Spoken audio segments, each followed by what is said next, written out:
Everything's fine. It's all fine. Uh, there is often something that is said about game imbalances. It's especially prevalent in D&D, but I have seen it in other games where the argument is, this item, this class, or this whatever is underpowered or overpowered. It is in some way problematic. And the response goes, well, it's fine because a good DM can compensate for that. I hate that. It's actually like a gross argument to me, because a good GM can compensate for anything. Doesn't mean that it's fine. Running a RPG is kind of a hassle, particularly in heavier systems like D&D and related systems. It takes a lot of prep work. It takes a lot of planning. It takes a lot of brain space. You're doing a lot of different things all at the same time. And so when you have a system that doesn't respect the GM and it puts more load on them than is necessary, I call that bad rules. It's a bad mechanic. It's a bad system. It's bad whatever it is that's causing that to happen. It's no good. I like systems that respect the GM and take as much load off of them as possible. That's why I tend to gravitate towards narrative-focused systems. Forged in the Dark, Powered by the Apocalypse, etc. Things that I can run off the cuff, partly because I'm familiar with them, and partly because just the way that they are designed is to keep all the load off of the GM, well, most of the load off the GM, and sort of spread it around the table. Make the whole table responsible for the way that the narrative goes and the way that the game develops over the course of a session. I am growing more and more intolerant of systems that put unnecessary load on the GM. When I don't know if I've told this story already. When I first got 5th edition, and I was like looking at the DM's tools, how to build encounters, how to measure out an adventuring day, I found the math behind like XP budgeting to be really arcane. It was so dense and unnecessarily complicated that I was like, I don't want to do this constantly. This is way too much work. And that was even at just low levels. Because, you had the multiplying mechanic. I can't remember exactly off the top of my head how it works now.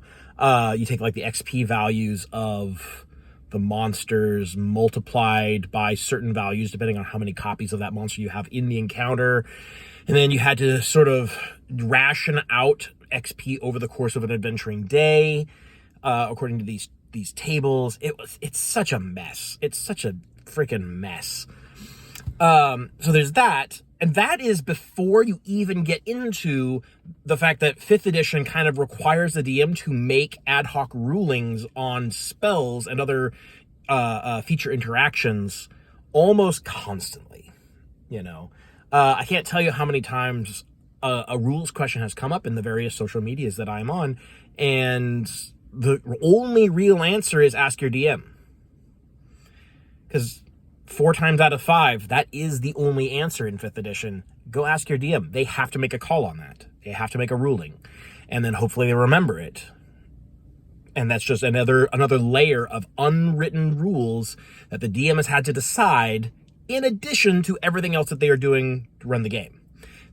Playing characters, designing plot, creating story hooks, things like that. All that stuff that is just sort of baseline running a game, on top of all the things that 5th edition also requires, that goes above and beyond what is standard for an RPG.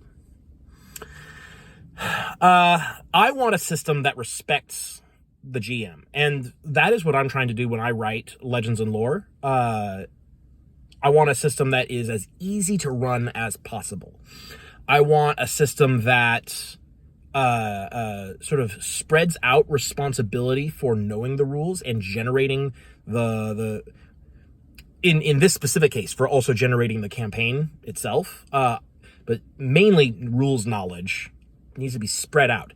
If everyone at the table can learn the rules, the GM doesn't have to do as much. The GM doesn't have to answer questions. But they can only do that if the rules are good enough. That is, if you can find the answer to a rules question in the book, rather than having to go to your DM and say, hey, how do you want to run this? I've done that dozens of times, I think.